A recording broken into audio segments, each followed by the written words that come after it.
Hi, my name's Steve Ringer and welcome to Feeder Fishing.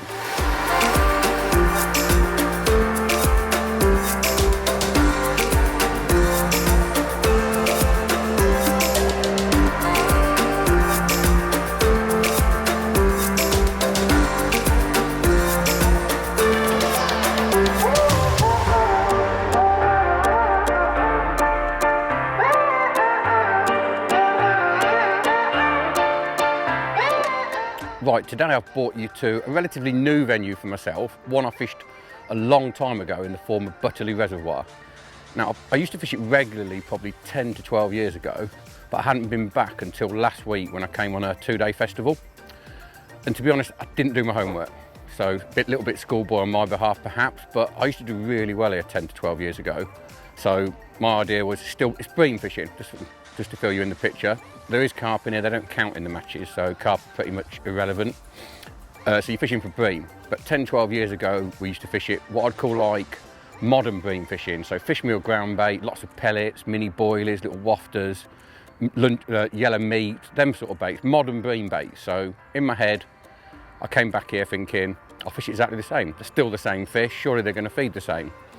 Well, the answer to that was no, they're not. So basically I came back, fished like that. Day one, to be fair, I won my section day one with 22 £. It's a weight festival. I was in the worst section, so it wasn't a great start. But day two was the real eye-opener. I drew peg 3 and basically struggled. I'd bream in front of me all day, couldn't catch them. The reason being, they wouldn't go down. Whereas Jeff Valance, who was on peg 4, he's fished like long hook lengths, floating maggots, basically fished on the drop all day and had 80 £. And to be fair, obviously you might be thinking now, why didn't I change? Well, the answer is I didn't have any bait with me to change.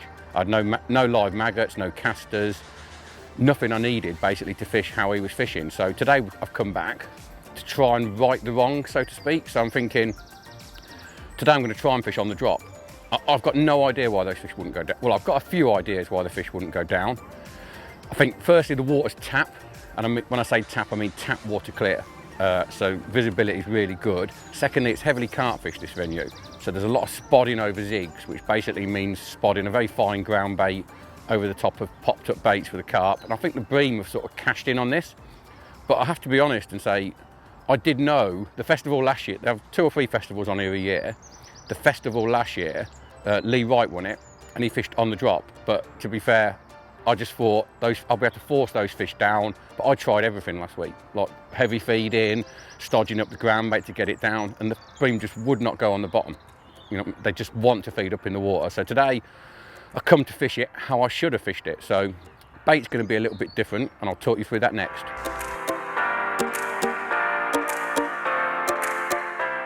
So on the bait front, I came here last week with fish meal ground bait, similar to what I've got today. Lots and lots of pellets, wafters, boilies, sweet corn. Didn't have casters. I did have a few dead maggots for the hook, but dead maggots aren't a lot good when you're trying to fish on the drop. So start off with ground bait. For this type of fishing, it's going to be very, very busy fishing. I'm going to be in and out probably every 45 seconds if it goes to plan. So I've mixed up 2 kilo Ringers natural bag up mix, 2 kilo Ringers dark, and to that I've added a heap capful of Sensus Trassix. If you don't know what Sensus Trassix is, that's the yellow version. The idea is it clouds. And if you imagine the water's very clear here, I'm looking to get them fish to stack them up off bottom because for some reason they do not want to feed on the bottom. So cloud's going to be really important. Hence I've added the Trassix to the mix. And as you can see there, I've mixed this the night before. So I've mixed 4 kilo basically because I'm going to go through some ground bait today. For a normal session on the bottom, I'll be thinking 2 kilo would be loads, probably throw at least a third of it away. But as you can see, I've added the Trassix. It's slightly bright in the mix-up, I'd say, but it just gives it a little bit more cloud. So 2 kilo of each, added the Trassix just to get that cloud. Other baits I've got with me, got some 2mm halibut pellets, the Ringers R2s. The reason I've gone for, you probably haven't seen me use these before, they're very high oil. So once they're on the bottom, they're going to be giving off a bit of a slick. And again, I just think that's going to help me hold some fish in those upper layers. Very oily pellet, just soaked them up as I would if I was fishing the method, but they're going to give off a lot of attraction, so there's going to be oils coming off them, and I'm hoping them bream are going to sit over the top of that. Other baits, and perhaps the biggest one well, there's 2 baits I didn't have with me last time that were really important, casters. I've got 4 points with me. There's 3 points in here, but I've got 4 points with me. Casters are a great bait when you're fishing sort of fast, on the drop type fishing. One thing I'll be doing with them is I'll be crushing them up. So getting them in my hand, crushing them up, so they're like fizzing around in the swim. Some are like almost floating up, but they're giving off masses of attraction. Catching shallow on the feeder, so to speak, as in on the drop, is going to be all about attraction. So I'm going to be crushing these up, so they're just fizzing around. It's creating lots of activity in the swim to try and hold the fish. Got some dead maggots. Just I can feed a few dead maggots, and they're not going to do any harm. Got some worms as well. There's literally 1/4 kilo in there, and I've got 1/2 kilo in my bait. But I don't see the value in feeding lots of worms when I'm fishing on the drop. You know, when I'm keeping the fish up in the water, the worms are going to end on the bottom. The worms for me are really here in case there's a complete reversal in a week and the fish want to go on the bottom, and then the worms might come into play. Lastly, perhaps the most important bait I didn't have last week was some live maggots. Now, I've already done some floating maggots. They're on my side tray ready to go. But in case you're wondering how to do floating maggots, there's lots of different ways. The simplest though, just to get some fizzy pop. Sprite, I don't know why, but it's really, really good. It's almost like it's extra fizzy. Coke's okay and them sort of drinks, but Sprite seems to have a bit more fizz. So the first thing you want, put your live maggots in a tub. And I've just trimmed it. I've just took a guru lid, literally cut the insert out. You need some sort of protection for the tub, purely because if you don't, the maggots are going to crawl out and you're going to lose all your maggots. So when it comes to actually preparing them, take the lid off the Sprite, just pour it in. I'm not looking to drown them. If you put too much water, it's not a case of filling the tub to the top. If you fill the tub to the top, they'll just drown and die. It's literally just enough, so it's a little tiny bit more. So it's virtually covering them. If you can see, I'll hold it up for you. If you can see there, literally there's just enough liquid there, so they're sort of fizzing up and they're all covered.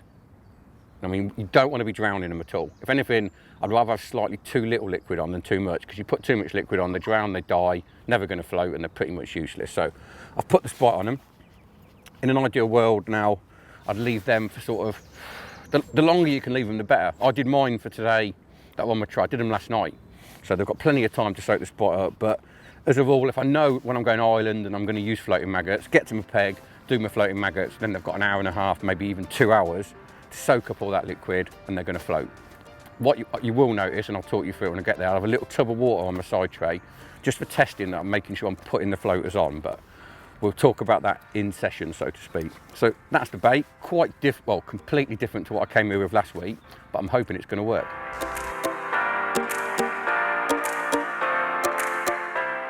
Right, I've set up 3 rods. Now normally here I'd use a 12-foot SLR, but I've gone for a 13-foot today, purely for the fact that I'm going to be using long hook lengths. I'm going to start on 1.5 meters. It's about, I reckon it's 12, 14 foot deep out there. So to kick the swim off, I've got 2 13-foot SLRs set up. They're loaded Casterism 2.5 QDA reels, 010 Tournament Evo braid, 12-pound shot leaders.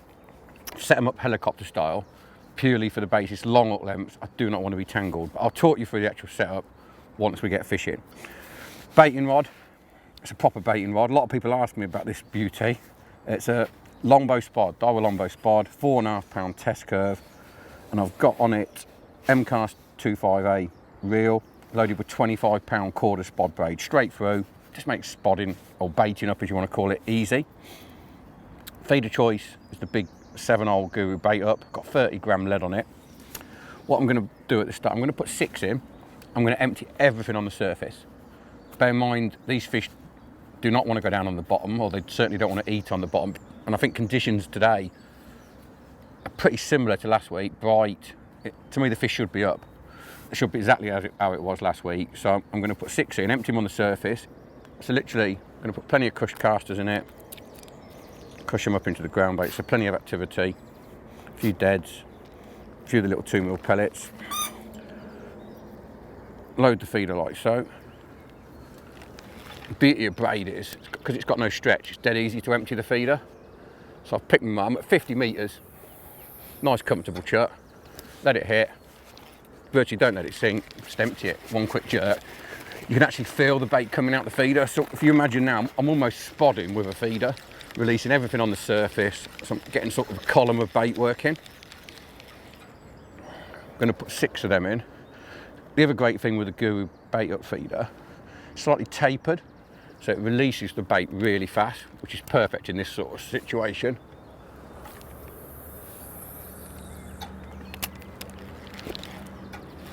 Literally, because you can feel everything on the braid, it's only taking one quick jerk to get it out.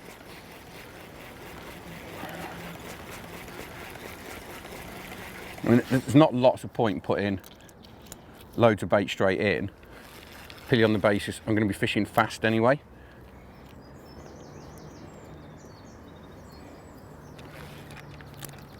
So I'm going to be constantly building the swim.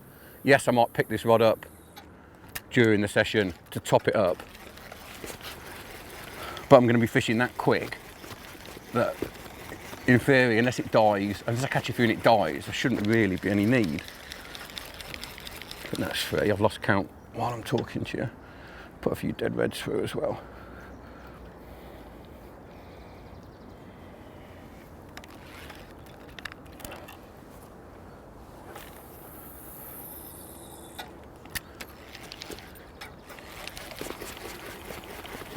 So I'm going to release every single one of them on the surface, purely for the fact it's not looking difficult to catch fish on the bottom. And if this is going to work, I wouldn't expect a bite first chuck, but I'd expect bites within sort of half an hour starting. Because I do think as well, particularly with this venue, as I've already mentioned, it's very tuned in to sort of spodding. So the Bream are used to carp anglers spodding bait in.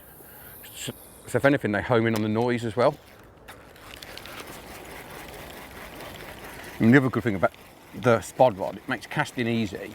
Because it's so stiff, it makes emptying the feeder really easy as well. Because it literally barely flexes, so I can empty that bait out really, really fast. One more.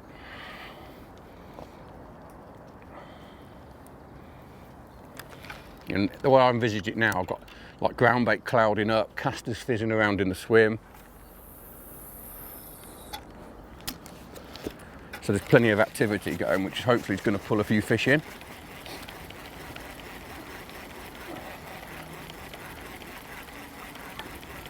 So that's the 6. I'm hoping that's already going to have started to pull a few fish. Oh, let's get that out of the rushes. Got 13-foot SLR. Set it up. Might as well, we'll talk about that straight away and get it out of the way. And then we can get to the good part of the fishing. Set up helicopter style. So as you can see there, basically I've threaded a little Guru line stop, the smallest size, onto the shot leader, and I've put a little quick chain swivel on, another line stop below that, which is on my finger now. Then I've tied what, 3.5-inch twizzled loop with a swivel in the bottom. That feed attaches to that. Obviously hook length goes to the quick chain swivel. It just allows it to pivot and helicopter. If you're going to use long hook lengths and you don't have to use a free running rig, just a great way of not ending up tangled. You know you're fishing every single time, which is really important. I'm going to be in and out, and the last thing I want is loads of tangles. Hook length itself, 0.16. I'm going to start on 1.5 meters. Don't ask me what that is in feet, because I've got no idea. And size 12 Guru feeder special hook. Feeder choice, my plan is to alternate between a couple. I've got my ground bait quite wet, I've got my atomizer down here. And when it's as wet as this, I really need, because I want it wet because I need it to cloud. If I can get hold of it, I'll give myself a bit more slack. There we go. Got a little 30-gram matrix medium-sized rocket. Rockets are just going to hold the bait in better. When I say hold it in, I don't mean hold it in as in get it to the bottom. I mean hold it in on the cast. And because I've got the ground bait so wet, it's not what I call slop, but if I was in a normal feeder, there's a chance I'm going to lose some on the cast. So little rocket, because it's sort of sealed at the bottom, still going to release the contents on the surface, but it's going to hold it in long enough to cast it. And as for hook bait, I'm going to start off, move that out of the way, on 3 floating maggots. What I've got here, little tub of water by the side of me, got my floating maggots, well, hopefully they're floating. Can drop them in and literally pick out the ones that float. So there's 1, 2,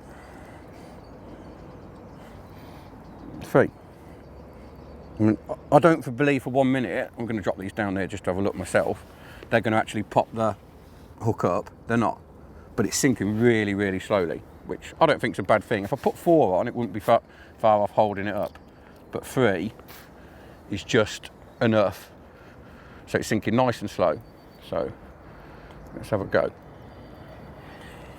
Gonna have to, because of the length of the tail, I'm going to have, even though I'm not fishing that far out, I'm going to have to stand up to cast and keep it nice and smooth. I'm fishing 30 gram, I could fish 40, but I'm fishing 30 purely for the fact, not a little bit slower fall, a little bit less disturbance. And in my head now, I'm sort of counting roughly to sort of 40, 45.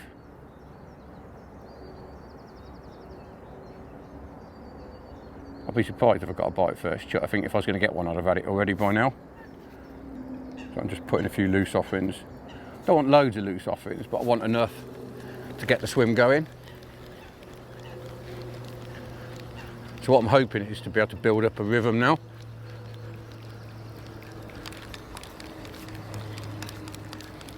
You know, I'm not going to chop and change the hook length straight away until I get an idea of what level the fish are feeding at. I don't really want to go much longer than that because it makes, as you can see now, so I've stuck it in the cork, it makes casting awkward. Takes a lot of getting used to fishing hook lengths this long. Obviously this is relative as well to the fact if the venue wasn't as deep as this, my hook length would obviously be shorter.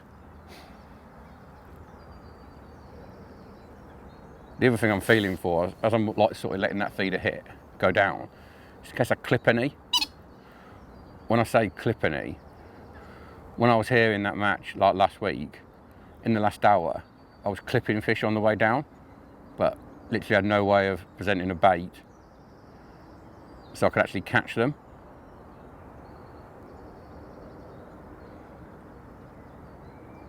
But it is a method where you've got to build it up as such.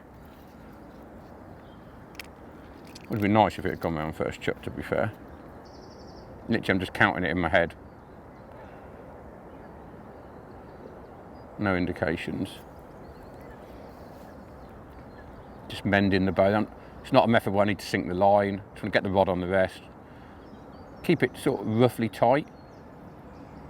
Notice I'm holding the rod. It's not a method where you chuck it out, put it in the butt rest, and just leave it and wait for the rod to go in.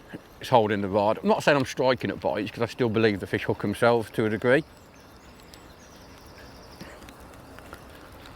But I just think you fish more effectively when this style of fishing when you actually hold the rod. You're more alert, you react quicker.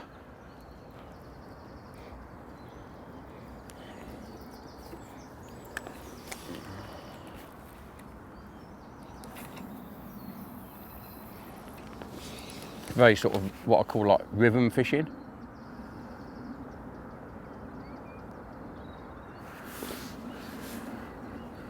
And what was noticeable, like the lads who obviously, the top 3 in the festival basically all fished like this last week.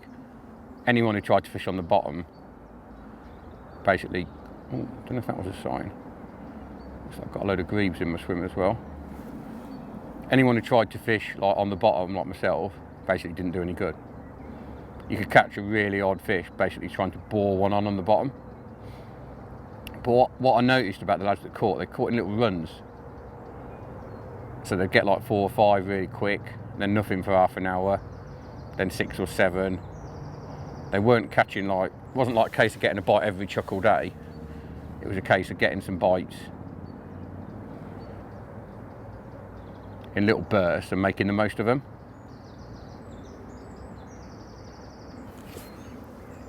Thought I might have had a little indication there, but like I said, there's a grebe out there now. A couple of ducks. Could have been one of them. The only thing that worries me slightly is, when we came last week, there was quite a few bream and like big roach just finning in the morning. When I say finning, you just see that like little dimple on the surface, but if you were watching, you'd see that it, like you could see the fins of the fish. They were, although they looked like tiny fish, they were actually decent size. It's a little bit right, that one. Oh, thought I hit something then. So there was a fish there.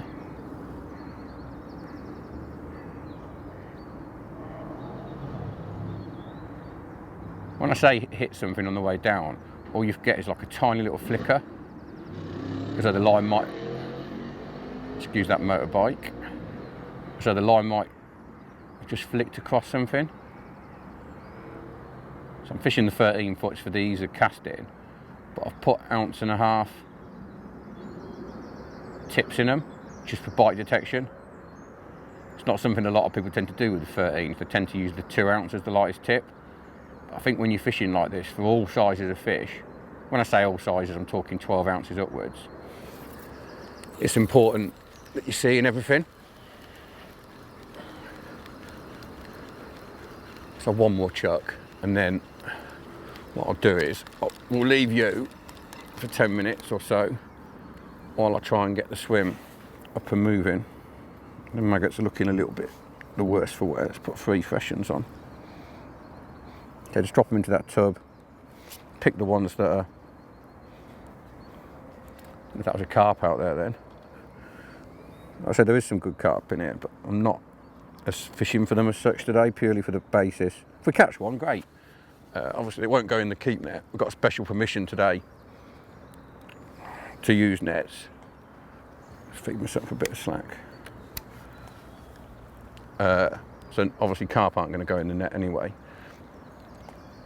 But if we get one, we get one. You know, when they did catch them fishing this way in the festival, or at least hook them,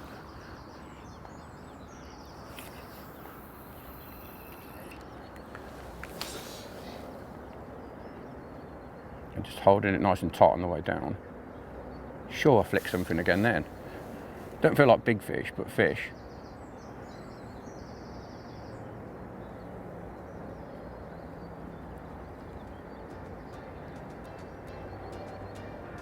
And like I said, what I'd expect is like bursts.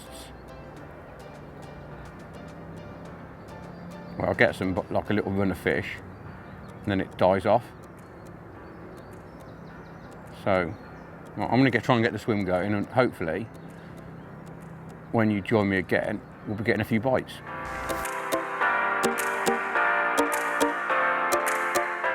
Literally, we turned the cameras off, very next chuck. Didn't actually feel like a clip one, that chuck, but proper pull. It's not a bream, it's either a skimmer or a big roach, but it's a nice start, and a much better start than I had. You know, obviously it's different to sitting on my own today, but it's a much better start than I had in the match itself. There's a bit of a ledge here from what I remember, hence I'm playing the fish quite high. Skimmer. Oh, is it a roach? Yeah, skimmer.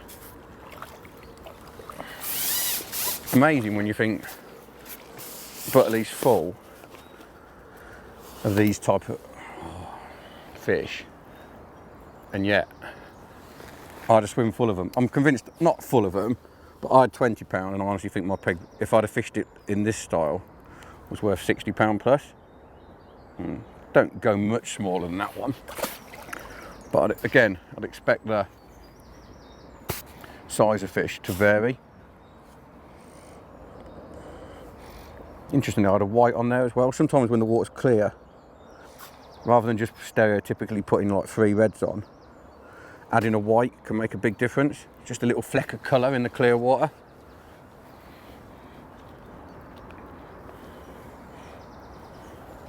So I'm having to stand up. Secret of a long water length fishing is to keep the cast nice and smooth.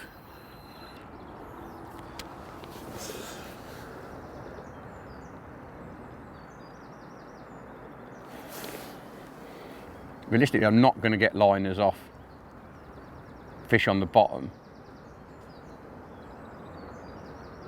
purely on the basis I'm not really in long enough.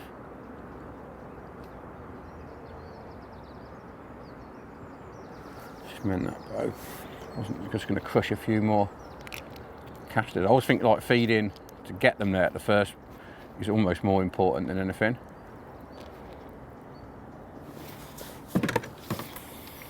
Keep that nice and wet. It's important to make sure your ground bait's always, if you're going to try and catch them shallow, you need to tailor your whole approach to that. So make sure your ground bait's still doing what you want it to do, and I'm still putting them crushed casters in. See if we can get one this chuck. Unbelievable how we literally, little blob of slime, turn the camera off and get one first chuck. The very next chuck.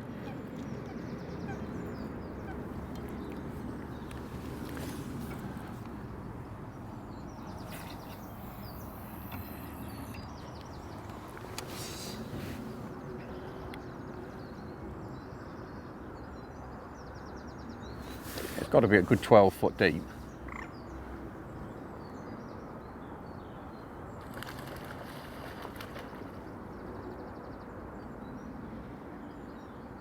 Come on, tip. To be fair, I thought we'd get another one next chuck. It's just a curse of the camera. Keep a few. It's going to wet it up even more. That's why an atomizer for this sort of fishing is so important. I mean, that would have gone by now if it was going to go. Seem to have attracted every duck in the venue. Got that ground bait a little bit wetter now, which I think will help. Let's just check these maggots. Looking a little bit the worse for wear. It's important, I think, to keep changing your bait as well, because obviously it does start to take on water, and the maggots that were really buoyant when you first put them on often aren't as buoyant 5 or 6 casts later. Got to get the hang of that long old hook length for grabbing it. That's it, nice and wet. It's another reason why I like to mix my ground bait the night before, because it does take up a lot of water.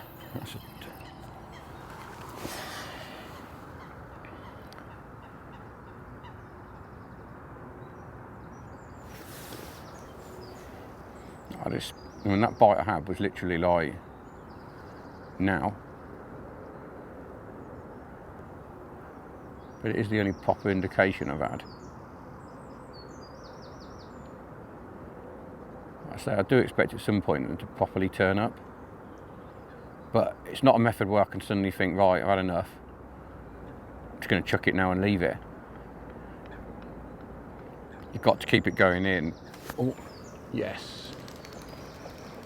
Purely on the basis that it's important to hold that cloud, get bait falling through the surface, and if I'm in a match situation, you're going to get other people doing it, so you're competing for fish.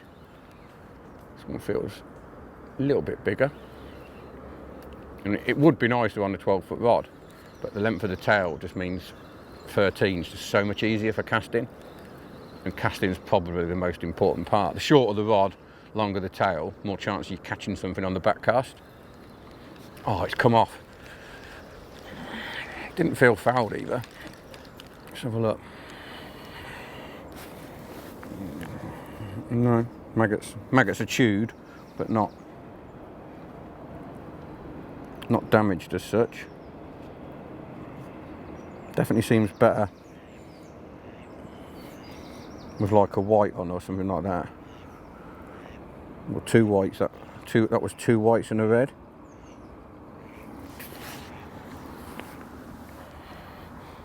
I think slopping that ground bit up a little bit more helped as well. It's important sometimes when you start catching as well, and then stop, just to check nothing's changed. I can see that going in with a proper sort of splash now. Pity that came off, because it was a nice live bite.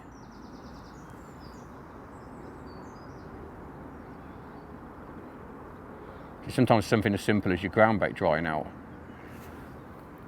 can make all the difference, as in stop you catching just because it changes the fish's behaviour or changes the level they're sitting at. So if you do start to get a few bites and it stops, sometimes something as simple as that can make all the difference.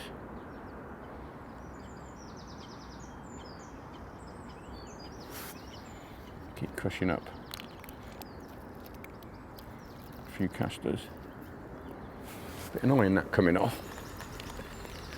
So one more, and then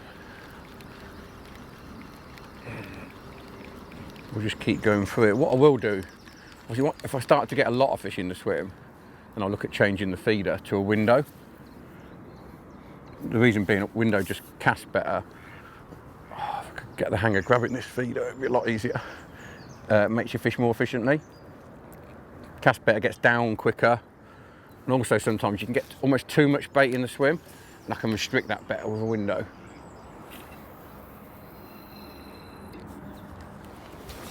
And in with a lovely plop. There's obviously an odd fish out there, but I wouldn't say they've like absolutely piled into the initial bait.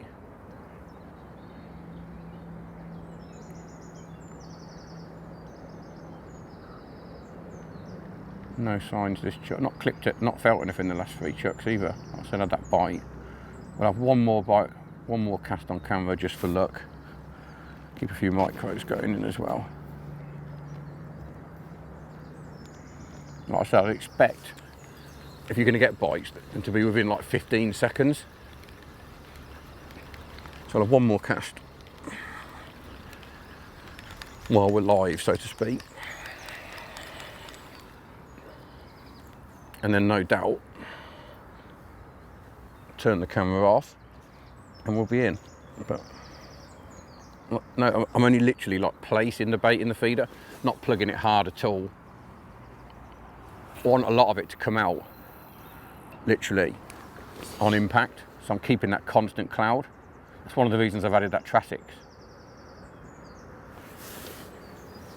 to the mix. Purely try and keep some cloud hanging in the water. When the water's as clear as this, visibility's got to be massive, as in the way the bream and skimmers feed. No, no bite. Right, I'm going to try and get this swim up and running. I say the fact, we've only been going, I don't know, 20 minutes, and I've had 2 bites, obviously one come off. I'd expected it to take an hour to sort of get it rocking, so let's see what happens.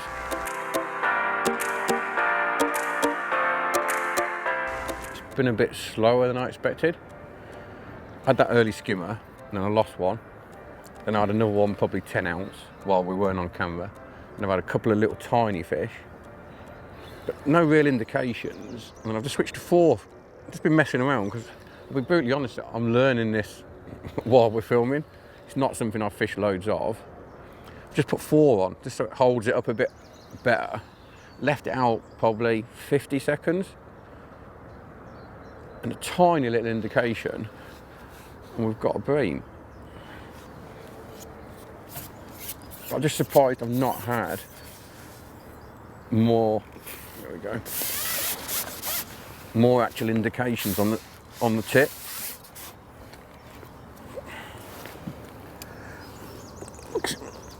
Because I'm sitting on my own as well.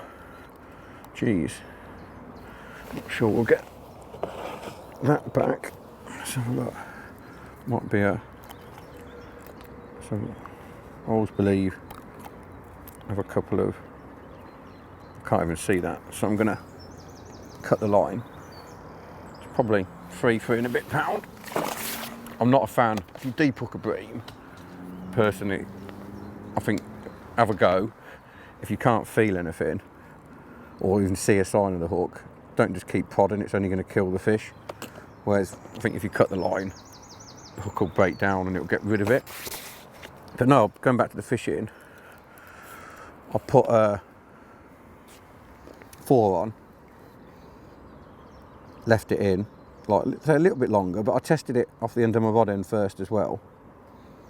Make sure this clip's shut properly. What's that shut? And tiny little indication, but to be fair, you're not going to get amazing bites with such a long hook length and that bream, but I'm a little bit surprised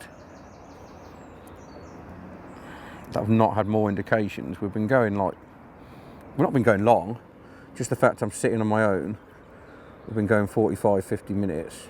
And because I got one early, just thought it's going to be like shelling peas. But it hasn't been. Just, if you're worried about if they're floating, I mean, they're sinking at literally like, it's like a centimetre a second. So really, really slow. Not saying that's exactly how they're sinking out there, but it gives me an idea. If I want them to stay up, you know, when fishing does get tricky a bit later on, I'll drop down to a 14. I mean, the beauty of the feeder special is they're quite a light hook, weight-wise. But a 14 is even lighter than a 12. So if it comes down to like keeping them maggots up as long as possible, I will try a 12 just to see.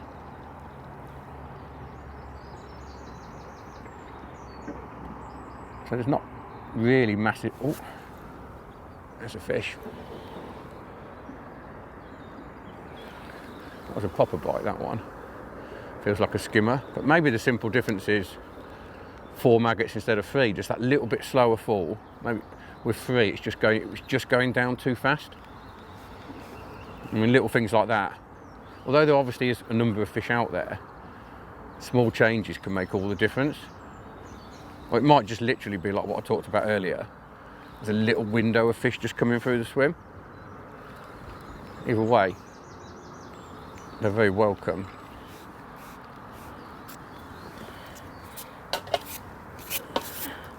Yeah, another nice skimmer. And they're lovely fish in here. And like really nice like weight builders if you're in a match situation. Pound and a bit. That was a proper, considering the bream was like 3 times bigger, that bite was like 3 times better. But if you're worried, like I say, if you're worried about whether your maggots are floating, so I'm just picking them out of this tub where I know they're floating anyway, but 4 does seem to be the secret, or it certainly appears to be. Just check it again. Like the beauty of Butterley is them 4 are probably going down a fraction faster than the last 4, but not by much.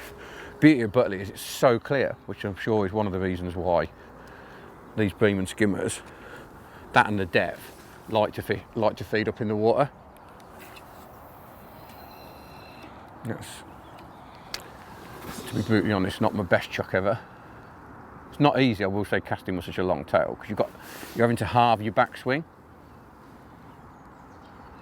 And so with that, you can't like almost pause and then go. You've got to go really quick so the hook length almost doesn't straighten out, because if it does, it's going to catch on the floor. I'll be surprised if I got a bite of this chuck, because it was pretty lousy, to be fair. In fact, I'm not going to give it long, get it back in the right spot, even though I'm only leaving it a few seconds. It's just a confidence thing. I do feel as well when that sun's out, it's better for this. Like these are like, although it looks nice now, I actually feel like in the match it was flat. Oh, one of the maggots has doubled. Something you've got to watch out when once you start putting 4 on. The chances of a maggot double over are obviously massively increased. If I started clipping more fish, I'd switch to the window. Wind's just got up a bit.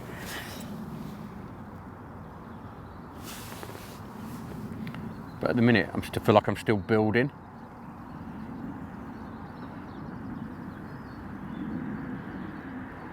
Just to be brutally honest, these last 2 chucks weren't my best.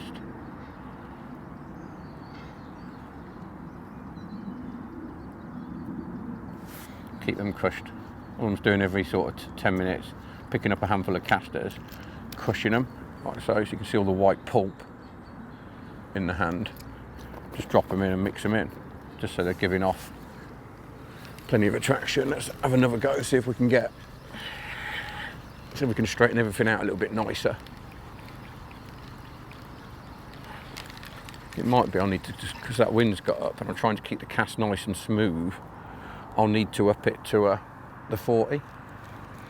But I'd rather fish the 30. It helps to prevent them snagging on that near ledge.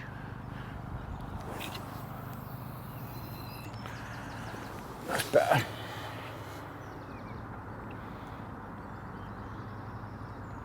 Just makes them easier to play on a lighter feeder.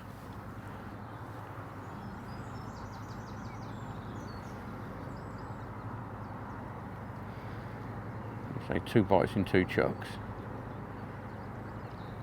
And then nothing again.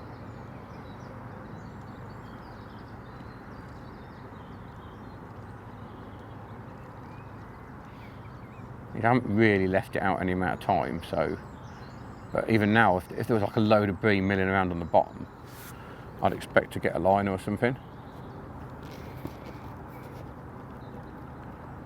But there's no real, I've not had anything other than what I'd thought was a bite, to be fair.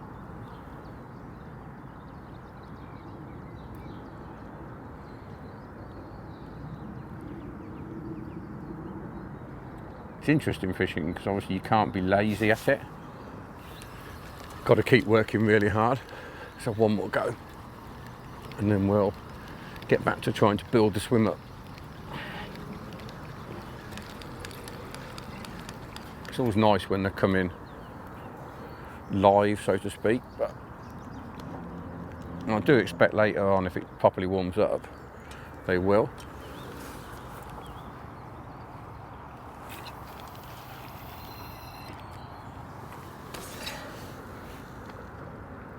Just now, like, it felt like there was a few more fish there straight away than what there is now. I'm not clipping anything anymore. Don't get me wrong, it wasn't exactly stabbed, but I'm sure I clipped an odd one in the first 20 minutes.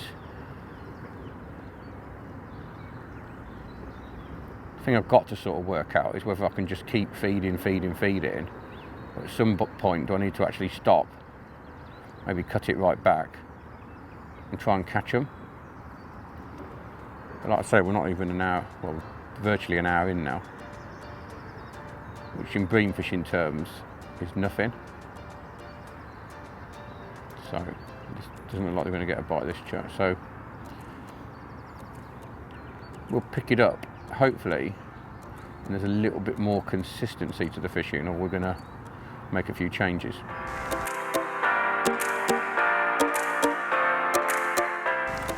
Right. If you can hear me over the noise of the lawnmower behind, I've just, so that's sticking on that ledge. Oh, I can feel it grating. I've just switched. I've started to get the impression that, obviously, although this makes perfect sense to a degree, the secret to this, the maggots need to stay up as long as possible. So I've just switched to a 14. First chuck, obviously 14's lighter than a 12. So the maggots are going to stay up a little bit better. First chuck I lost a fish, just come off. Didn't feel foul, just come off. I do think you are always going to lose an odd fish on a long tail. I mean, it's the nature of the beast. Second chuck, we've got this fish. So I feel like a smaller hook is going to be pretty important. But obviously at the same time, you can't fish, well, personally, I don't think you can fish 3 maggots on an 18 and expect to hook anything. But like 3 maggots on a 14, I put 3 on that time on a 14, isn't what I'd call bad. It's still a big enough hook, but it's just that little bit lighter in weight than a 12. But I feel like the swim's starting to pick up as well. That's like £3.5 of anyone's money. But like I said, I've just switched that hook size and I feel like it's made a difference. As I said, this isn't something I've done loads of in the past. In Ireland we fish floating maggots a lot, so I'm learning a bit as we go, and I feel like what I'm trying to do is almost banish last week's demons, as in I couldn't have got it more wrong last week, but if I decide to come on that festival next year, I'll be properly clued up on exactly how to fish it. And the one thing that's starting to play on my mind a bit is, obviously, at some point I might want to cut down the amount I'm feeding. So up until I just had 2 bites in 2 chucks. You know, I think I've had 3 bream now, probably 4 skimmers, and a couple of little tiny fish.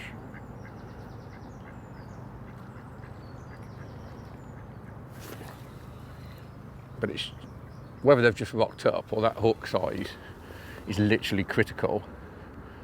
I'm not 100% certain, but my gut instinct is that hook size is making a huge difference. That 12 was just a little bit too heavy, and the bait's going down just a little bit too fast, so I could nick an odd one, but I wasn't getting any real regularity of bites, just odd fish all over the place. Which just goes to show a small change can make a huge difference to a day's fishing. Bites are tiny little taps. You can tell it's on, but I think with a 1.5 metre tail, the fish, unless a carp picks it up and swims off with it, they're not really going to pull the rod in. They're easy enough to see, but I do think an 1.5 ounce tip is quite important, just to sort of magnify the bites a little bit. And I think braid makes it. You could do this with mono, but I definitely think it's easier to do with braid. The whole beauty of Butterley as well is it's like all sizes of fish, from like, I've had them now from like 10 ounces up to like probably 3.5 pounds. That one's like 2 pound. Just gorgeous job, but I can see the hook. I mean, that's like probably the best part of 6 pound in 2 chucks. All through just, I mean, I'm still not clipping any, so it's not like, oh, the swim's suddenly full of them. Obviously there is plenty of fish there, but I just feel like now my maggots are just falling that little bit slower, holding up in the killing zone a bit longer, and I'm getting bites. I'm interested, I did try leaving it out like 1.5 minutes, 2 minutes, but I didn't have, while we were off camera, but I didn't have a sign.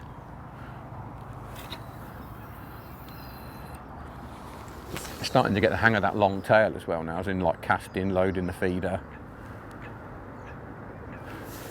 And just see if we can make it 4 in 4.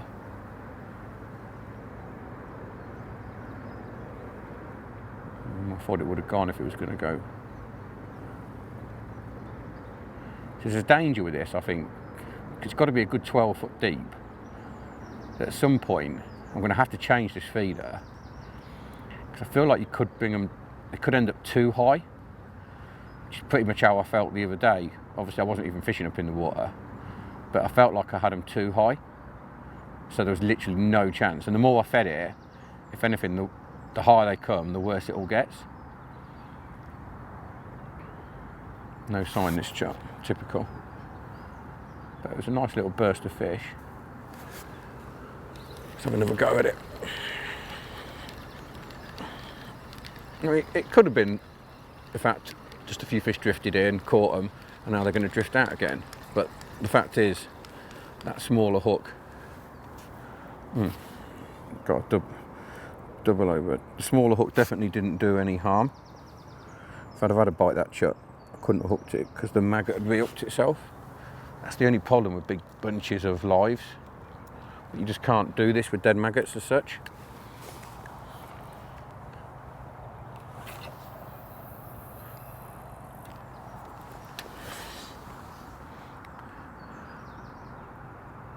Still not really, I haven't clipped anything, so it's not like you can feel, sometimes you just feel, you know fish are there because they're stacked up in the water and you're clipping them on the way through.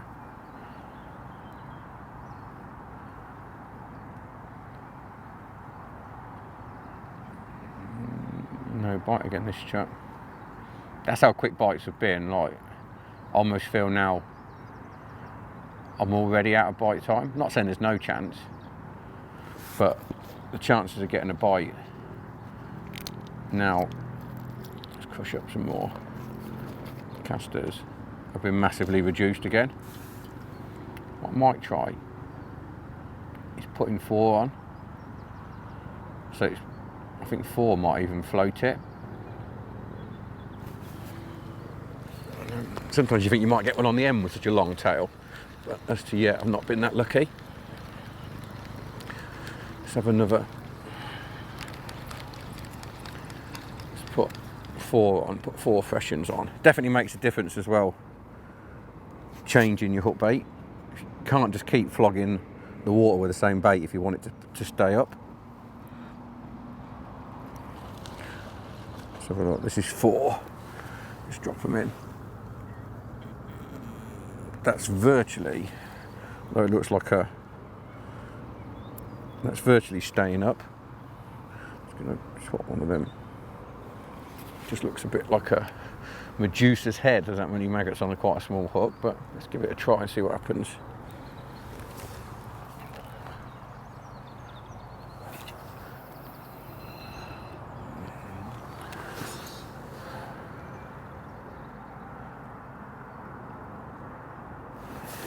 Definitely gets a little bit shallower as you go, from what I can make out. If you go left to right across the peg, it's shallowing up. So on the left hand sort of bound. Oh, I don't know if that was that duck. It looked like a bite, but it was a duck on the line at the same time. But as you go left, it's shallowing up, then deeper towards that little hole in the tunnel over there. Let's have another go, see if it was a bite or it looked, you know, I mean, it didn't look that much different to the bites, but the fact when I picked up a duck flew off makes me suspect that was the culprit. Amazing how the day, this morning it was flat calm and really warm, and now the sun's gone in. Temperature's dropped.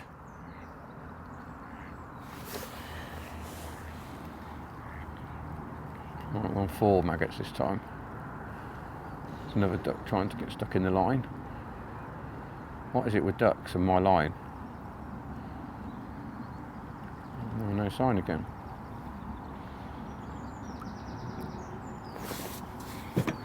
Important to keep using that atomizer. Keep that ground bait nice and wet. I'll tell you what I'm going to try. If this doesn't go this chuck, which it doesn't look like it's now going to.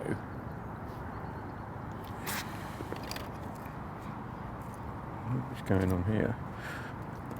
I'm going to try a window, just in case. I've got fish there now, but they're too high up in the water.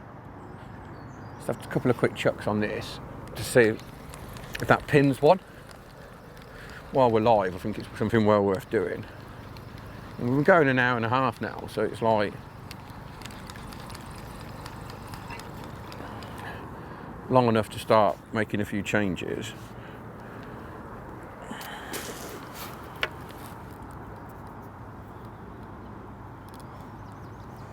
So let's try a window. I'm just going to plug it with ground bait to start with. No loose items. I've lost a maggot on the last chuck. We'll go with 3. Beauty of a window is it's almost like casting a straight lead, but it's going to give off less cloud on the way down. So like, if there's a few there just feeding on the cloud, all of a sudden they're not going to have that option. The only real thing that's going to be falling now is my hook bait, just for a couple of chucks.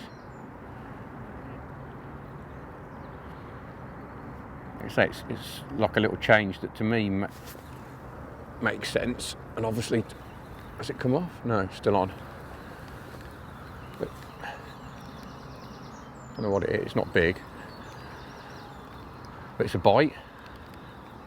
It's got this feeling that there's loads of cloud there, particles, and the fish are having a free feed, but it doesn't mean they're necessarily going to pick my hook bait up.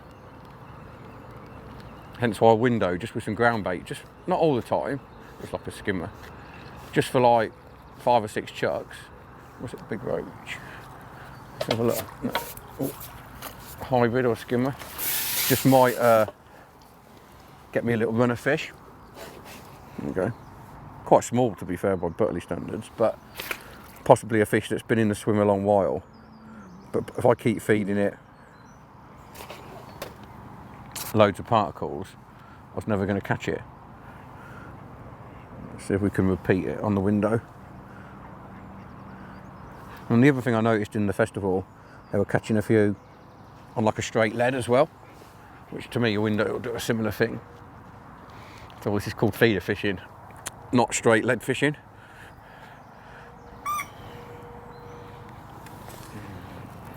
like I said, the beauty of a window is they cast like bullets, but it's not giving off like that rocket. I think it's like, I'd say 80–90% of the bait's splashing off on impact. With this window, maybe losing a little bit out the window itself, but realistically, the only thing that's falling then is my bunch of maggots, so the chances of a bite, in theory, should be increased. I mean, I wouldn't think that this is something I can just keep chucking and chucking. It did get me a bite first chuck. Doesn't look like it's going to get me one second one. Literally, as far as I'm concerned now, it's worth one more chuck. And then I'll just switch back to the rocket. And the window's something like maybe last hour, I'd start to think, should be able to catch one or bung on it. No more signs. As you can see though, it's not a method for the lazy angler. I'm certainly going to know I've been fishing by the time this is done. Let's have one more.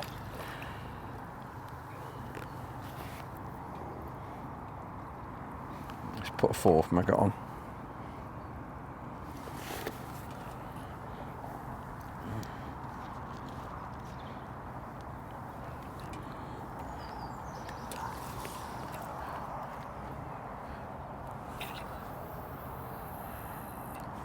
Perfect. That is bang on the money. Still not clipping anything though. Let's see.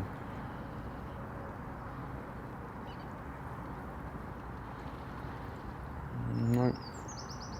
Thought it would have gone. Fancied that chuck, to be fair. It looks like bang on the spot. So the danger is if you chuck this for too long and you're not catching on it, you start to reduce the cloud in your swim and the fish are going to swim off. Good thing about Sprite as well is it tastes nice.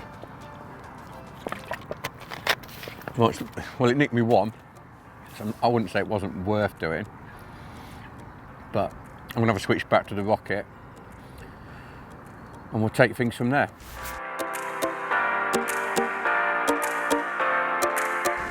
Okay, since we last updated, played around with a few things. I've had a few more fish, probably had another 4 bream, 4 skimmers. It's getting little bursts. Just thought I'd sussed it a second ago, or certainly made it better. What I've done, I'm constantly using the atomizer. I've proper slopped up the ground bait, like when I load the feeder.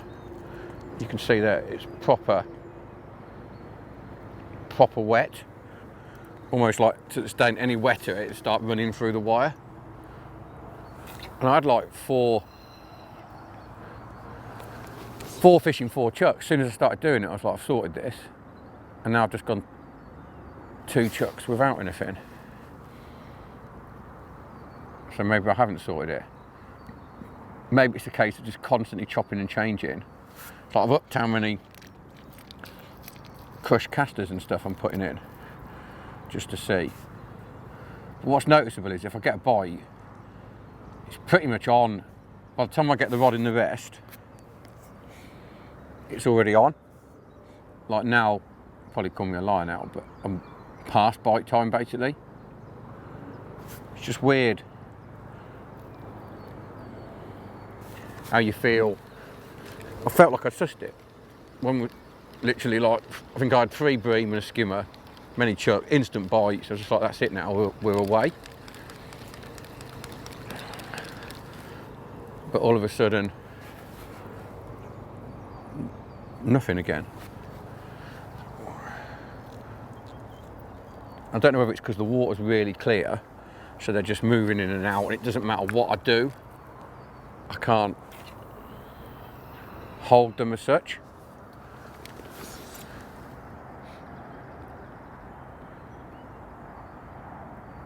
And if you're going to get a bite, it's pretty much now, it's already on, but there's nothing. It's like when they're there, they're absolutely ravenous, but it's definitely not going down on the bottom still. Is that a sign then? Literally now it already seems putting two fresh maggots on is pretty vital as well, I think. If you're lazy and just keep casting with the same maggots, nothing happens. I feel like I've had 1,000 casts already and we're only 2 and a bit hours in. And it feels like I haven't, because I'm having loads of casts without fish, it feels like I haven't caught lots, but in reality I've probably got a bit of a tangle. Other than the tangle, I've probably got, oh no tangle, I've probably got 30 pound plus. So it's like, it's not like I'm not catching, it's just I'm not catching a fish every cast. So you feel like you're having a lot of quiet spells. But in reality, fishing this fast, I guess you're never going to catch every cast. If you did, it'd be silly. I mean, it's rare I go sort of 10 minutes without a bite, but 10 minutes is 10 casts. So it's a lot of casts, then all of a sudden fish.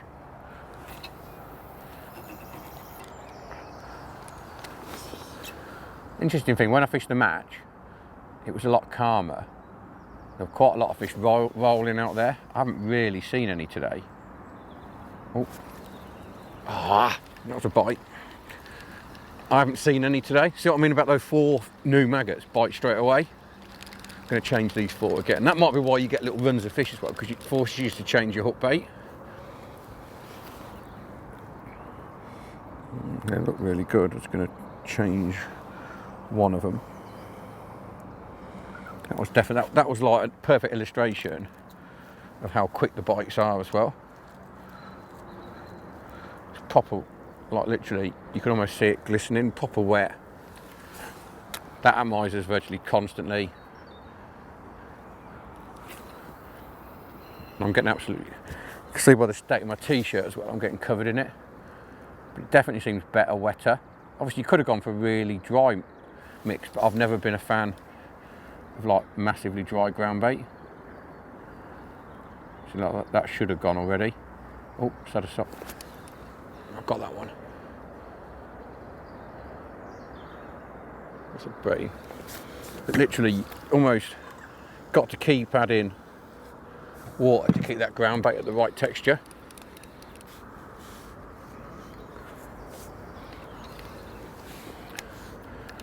I've upped the crush as well, so there's plenty of particles going in. But as you can see there, it's literally like just slop. If you're throwing it by hand, it'd literally smash on the surface instantly.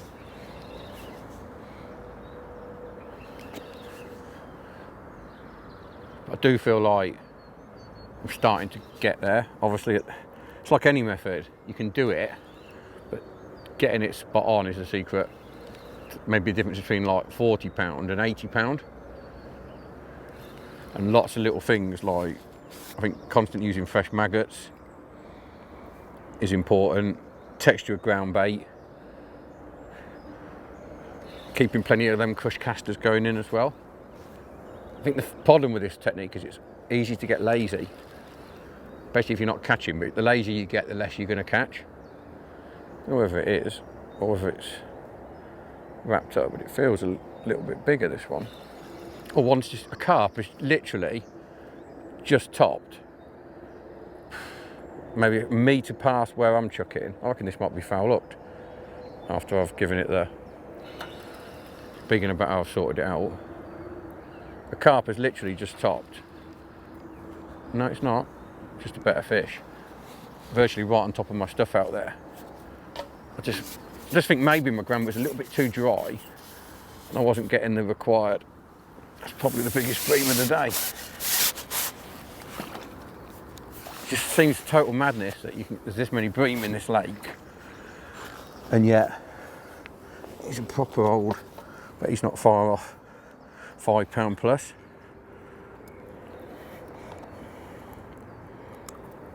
Got to be £5, but you can't catch them on the bottom. You know what I mean? You could. When I say you can't catch them, I'm sure you would get odd ones. You know, I mean, I caught £20, but the difference between £20 and £80 is fishing from where they want to be, where they're confident feeding. I mean, you could bore £20 just chucking a method out there, or you can be really busy, fish it properly, and maybe catch 80. But there's got to keep that atomizer working on the ground bait.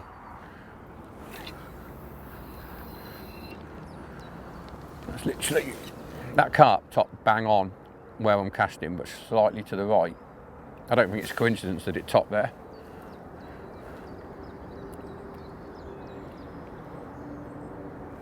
Push a few more casters.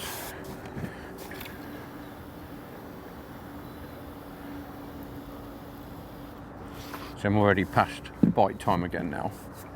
But look, just as a guide, that's how, again, literally how sloppy it is. But I'm sure my maggots are getting to the bottom at some point, but I'm not getting any fish pick it up on the bottom. Every bite is literally as quick as the ones you've seen, or I don't get one. That's the long and short of it. See the odd casters in there, but just really sloppy. I suppose you don't need, although it'd be nice to get a bite of chuck, you don't need one a chuck when you're fishing this fast. Not clipping anything on the way down, which I find remarkable. See, I'd have thought that would have already been on if there was going to be one. Tell what we'll do, because I don't think this is going to go, this chuck. Because I'm ducking the line again. Because I've really clouded it up nice now.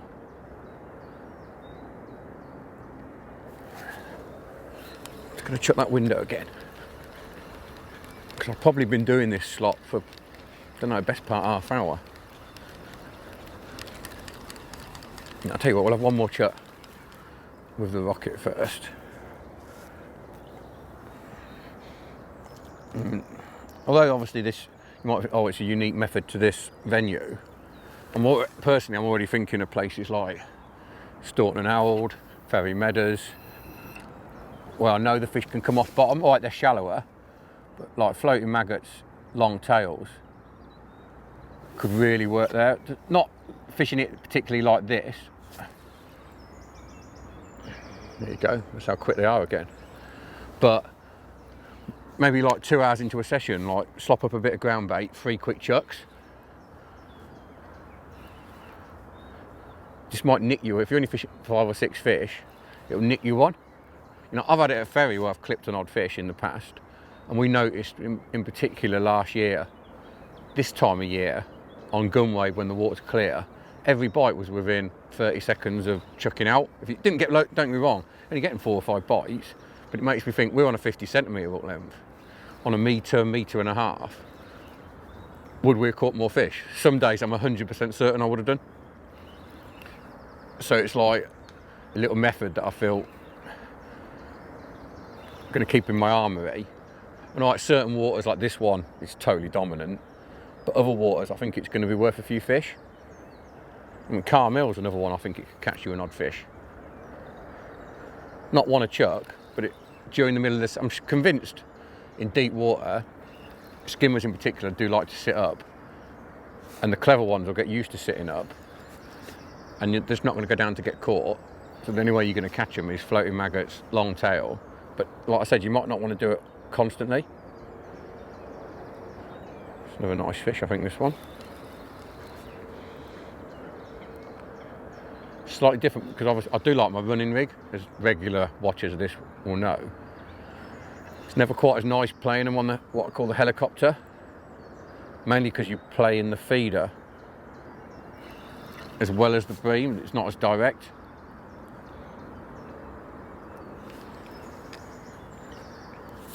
But I'm 100% certain this slop is the one. Like I say, I wouldn't do this if I was just trying to catch him on the bottom. But I do believe slopping it, it's a little £3 pluser, has made a huge difference. because I'm catching a lot more regularly. And if anything, the stamps, not so many. These proper up. Small fish. I'll probably put, I don't know, 2 in 5 minutes in the net for over £8. See if we can get one more. I do think this 14's been important, so I think, yeah, 12 was great, but possibly a little bit ambitious. Still, all I'm doing is picking up a handful of floaters, dropping them into that tub full of water and just picking up the ones that are floating. Get the atomizer going in because it's drying out. Don't care what mix you're using, it's going to dry out fast, and it's got to be literally slop. See if we can get one this chub.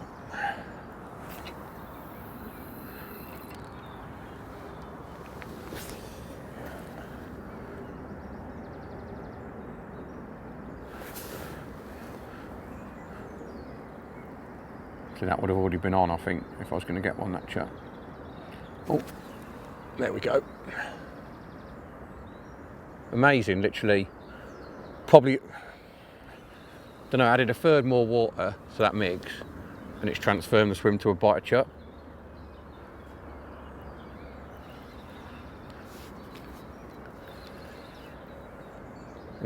And don't, them fish, them fish have been there. It's just you've got to get everything right for them. I'm not clipping any on the way down. There's not like loads of signs that are there. They're just there, and that's where they want to be. All good stamped fish as well.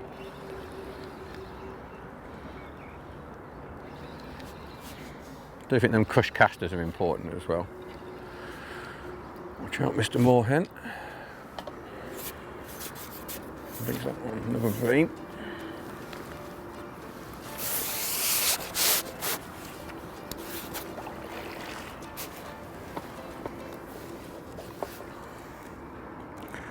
Not quite as big, that one. Probably £2.5–3 £3, but great fish. Right, I'm gonna leave you a bit and see if I can keep catching them.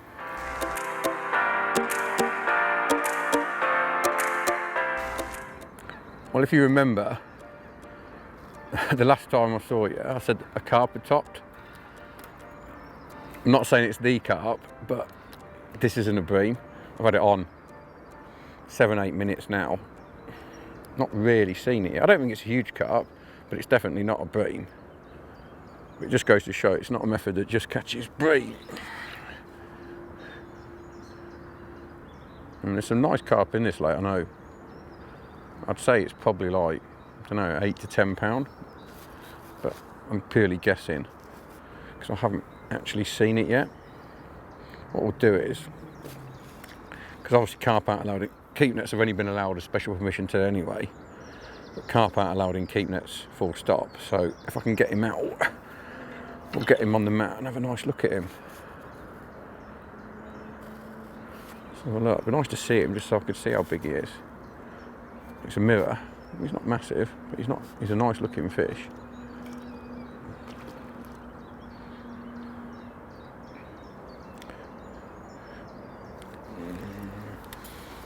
Amazing what you can get out, like braid 016. I'm going to get a chance at him now. I can see them hook right in there because I've got a little net. I'm going to have to make sure. There we go. Fits a treat. Right, I'm going to get the hook out of him and then we'll have a quick look at him on the map. So there you go. I reckon he's a double. Beautiful. Also, we've got the unhooking mat, so beautiful looking mirror carp. Probably a scraper double. 4 floating maggots. Not bad. Well, I'm going to slip him back, and then once I've got him back in the water, because I've been out probably 15 minutes playing this fish, I'm just going to talk to you about restarting the swim because no bait's gone in and I'm going to have to put some bait in and get it kicking off again. But I'll get him back and then we'll move on to that.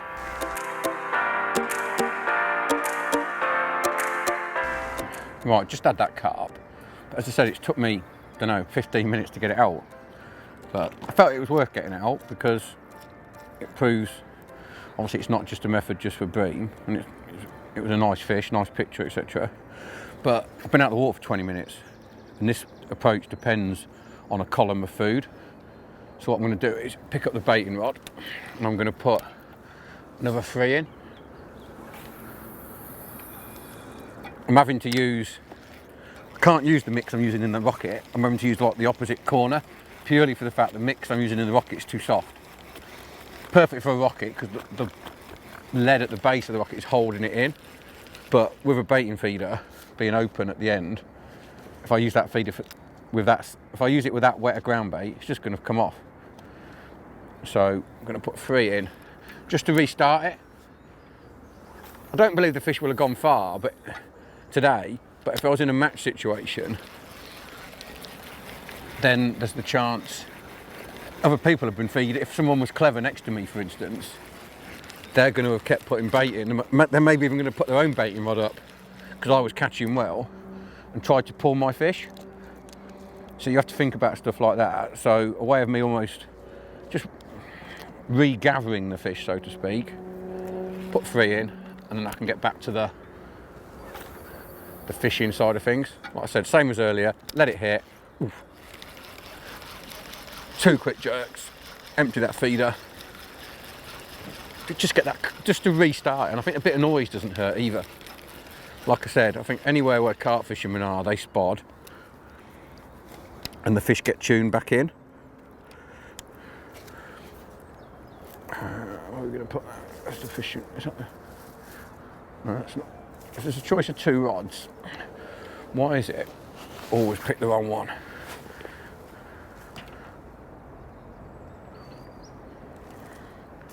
There we go.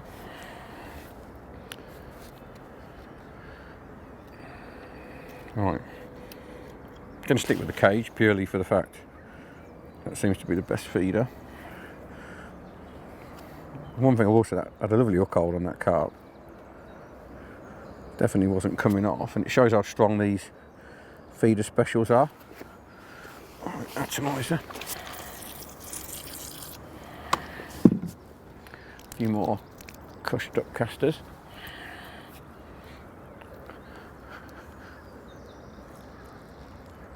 Still proper, you can see that there, and you'll see when I was holding that carp the state of my t-shirt. Interesting to see how long it takes to bring them fish back.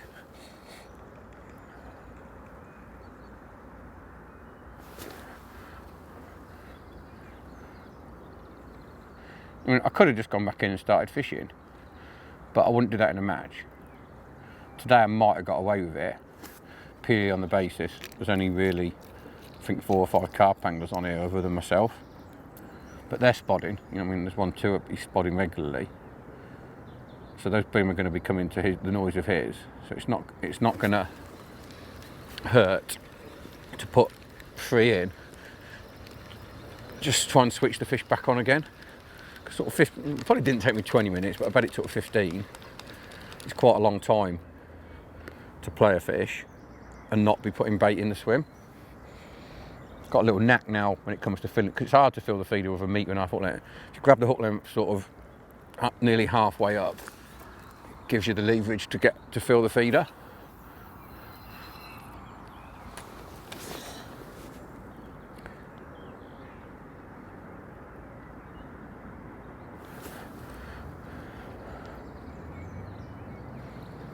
That carp bite was already, and I think if I was going to get a Bream bite this chuck, it would have been.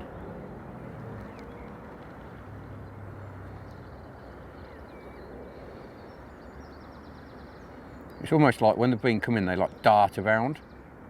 And in my head, you imagine they're all just sat there at different levels. But I think in actual fact, they're just swimming around, darting in and out of the swim. So that's already past bite time. Still amazed I've not had one on the end. You think at one point something would have gone down and picked them maggots up off the bottom.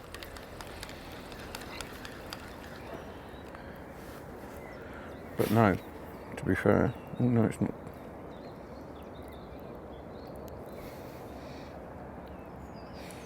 Put a fresh one. 4 reds.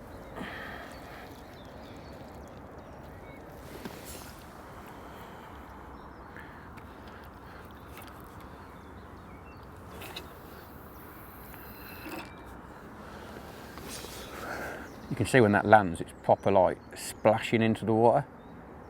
Oh, just pinged one on the way down then. Pinged off something anyway. And we're in. Almost like pinged off the shoal. You know, I mean, had I not put those 3 in, I've got a feeling I would have had to wait 20 minutes, half hour to get them going again. So just topping it back up, just restart the swim, and start getting back into that rhythm.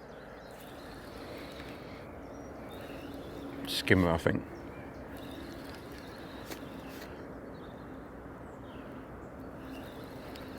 To be fair, it's a way of fishing I'm enjoying because it's busy.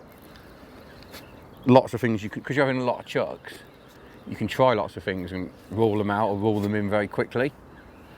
It's not like you're only having like 6 or 7 chucks an hour and you think, I don't really want to waste a chuck.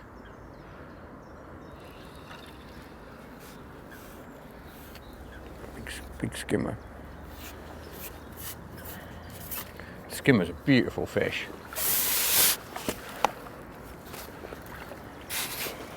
I think it's disappointing now. I think back to last week and thought, if I'd fished like this, not so much on day 1 because I didn't draw well, but on day 2, I was on peg 3, next peg. Threw away a chance of a decent result, but that's fishing. You never stop learning, which is why I wanted to come back today and almost like get on top of it, just banish the demons out of my head. So next time, I've got it in my armoury.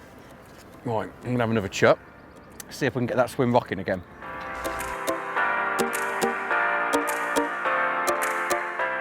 Since you last joined me, it's been pretty much the same pattern.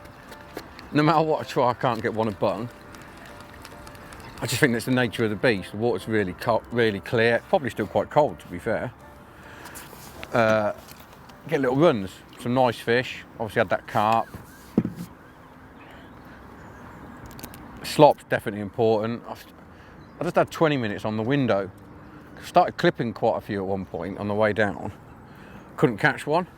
So I had 20 minutes on the window but never had a fish. So I've gone back to the rocket. Just had one like 2.5 pound, another one 1.5 pounds. I missed a bite last chuck. It just seems as though you've almost just got to plough a furrow, just get on with it. Take your runs when they come and just accept you can't catch one every single cast. That seems to be I feel like I've pretty much got it right now, as in slopped up the mix, the rocket's the better feeder, 14 hook, 4 maggots is better than 3. It's just a case of actually just taking the runs of fish. There's nothing I can seem to do. I had a little spell on a metre hook then, but that I tried it, but I knew it was wrong. If anything, I'd say the fish are above where I'm fishing now. Probably had a bite then actually. You know what I mean? But there's a limit to like how long your hook length can be and still cast it effectively. You know, I could probably go a little bit longer than this, but not much. Depending on obviously the swim you're fishing, etc. That's a long old hook length for me.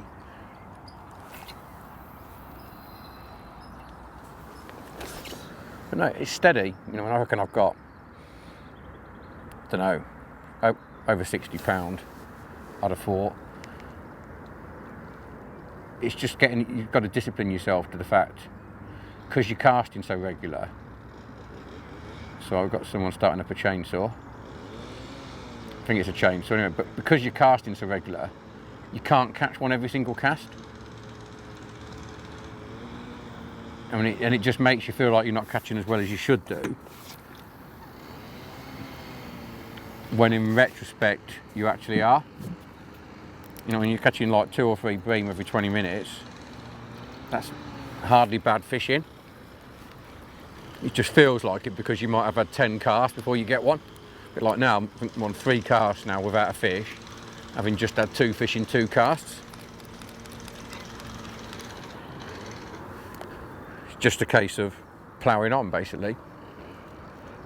I mean, I could put a couple more baiting feeders in and try that sort of thing, but don't really see the need at the minute. See if I can get this chuck, and if I can't, oh, see, I'll clip one there right on the surface. That's what I've got a feeling they've come. Whoa, whoa, whoa, whoa. Don't know if I've gone across the back of one, I think. Oh, it's a carp, actually. I don't know, is the honest answer.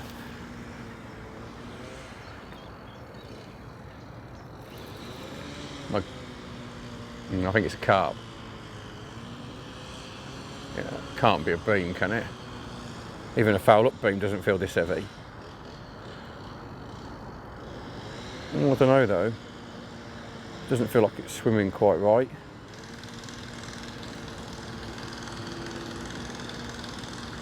That noise is nice. Right. Oh, he's turned a bit now. Maybe he's wrapped up. Just not knocking his head. I don't know though. I don't know. Is the honest answer. As I keep saying. My first instinct was carp, then foul up bream. I still think foul up, whatever it is.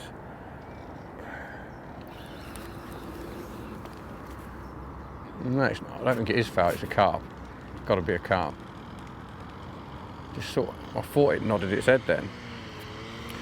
That noise is enough to give anyone a headache.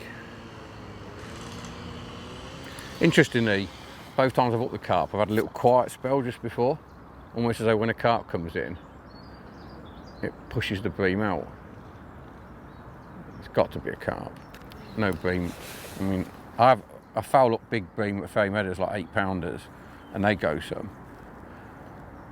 But they don't go that big in here.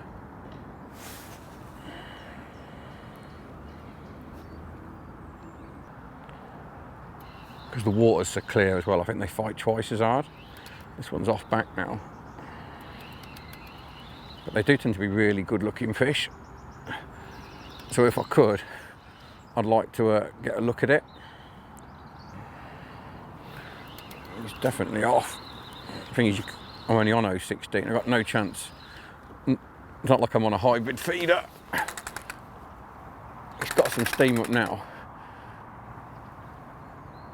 If I was on a hybrid feeder, you've got a bit of elastic and that always helps.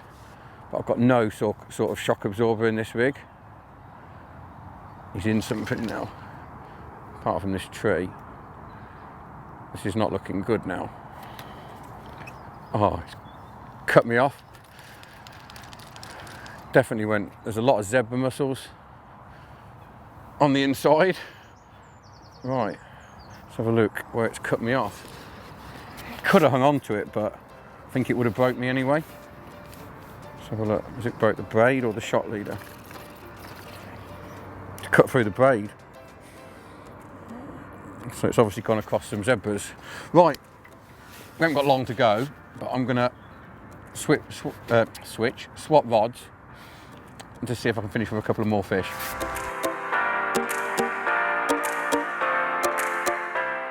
So I lost that carp.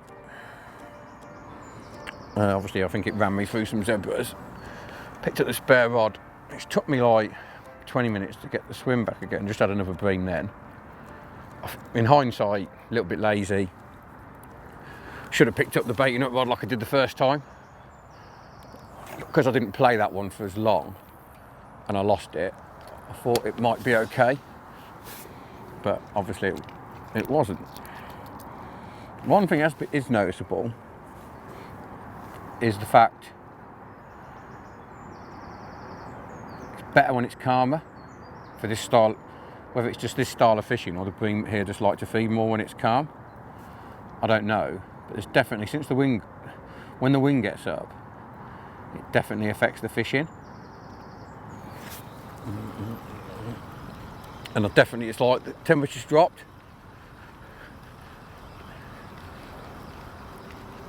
It just feels like that little bit colder.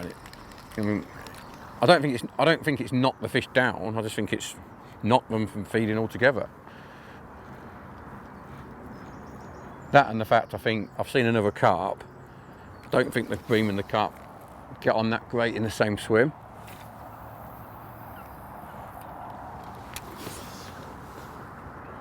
I also think some of the fish have come really high now. Like ridiculously high, to an extent where I don't really know how you'd fish for them on a feeder. And so I'm clipping an odd fish literally as soon as it hits. But to be fair, they could be carp, like very high up.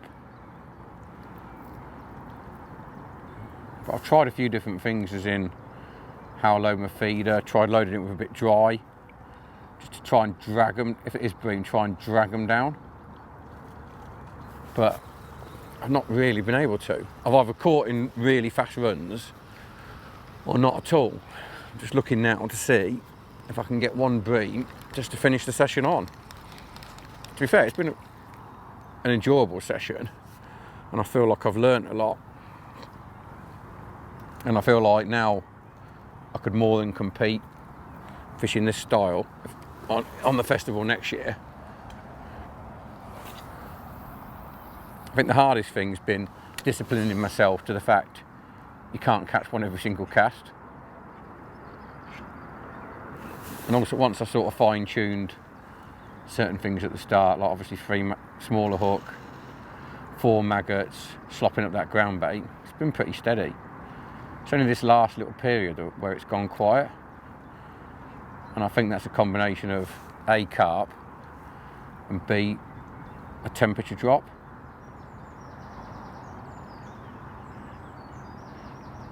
Just not really getting the response now. Let's try a little bit more.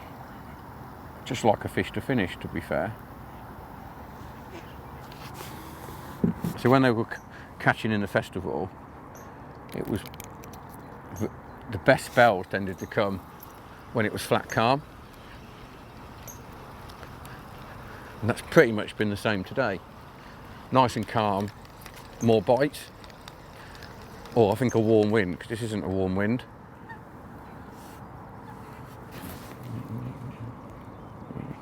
One's re-upped itself. Try 3 reds and a white.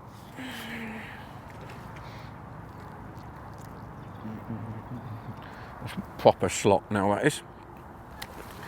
Just to see if we can pull a couple more fish down to finish.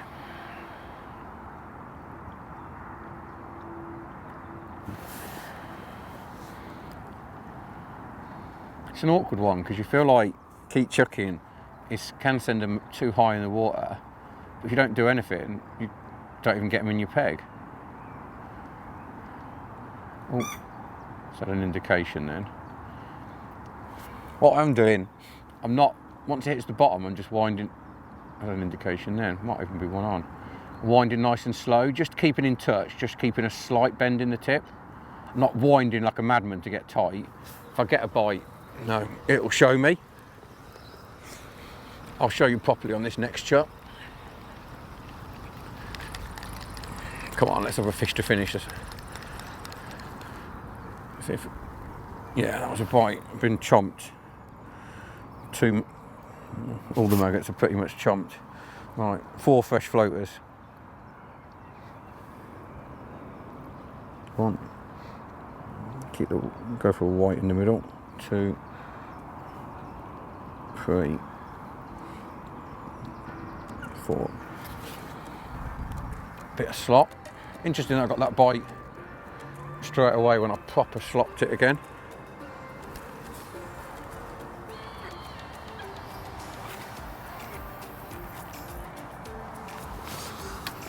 Come on, this chuck.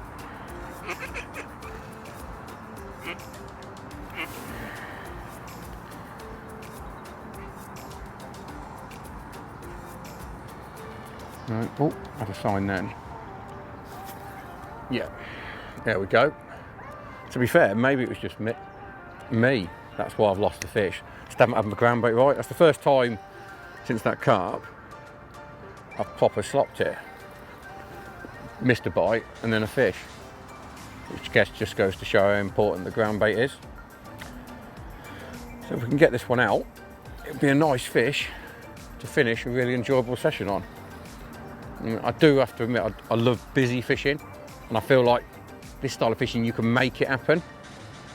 And I love ferry meadows, but that's very different styles of fishing, as in bait and weight. This is very aggressive, keep casting, changing things up, whereas ferry's more, you lay your trap and you wait for them. And sometimes I think it's nice to be busy. So there he comes along the top. At least he's not going to get me on that ledge. There we go, he's a nice blacken.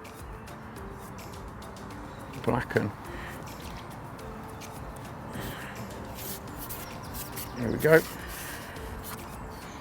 An old warrior to finish.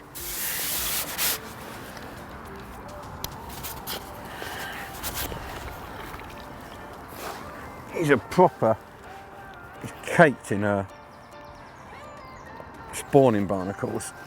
Caked in them. Let's hold him up so we can have a look.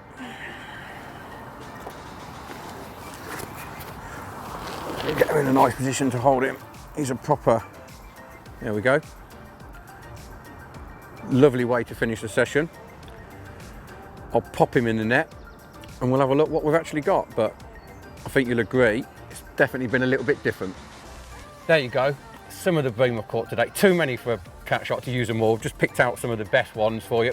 I reckon, let's get that one back, 70, 80 pound, which when you consider not one of these breams been caught on the bottom is amazing stuff. So there you go, a fantastic session, and I'll see you next month.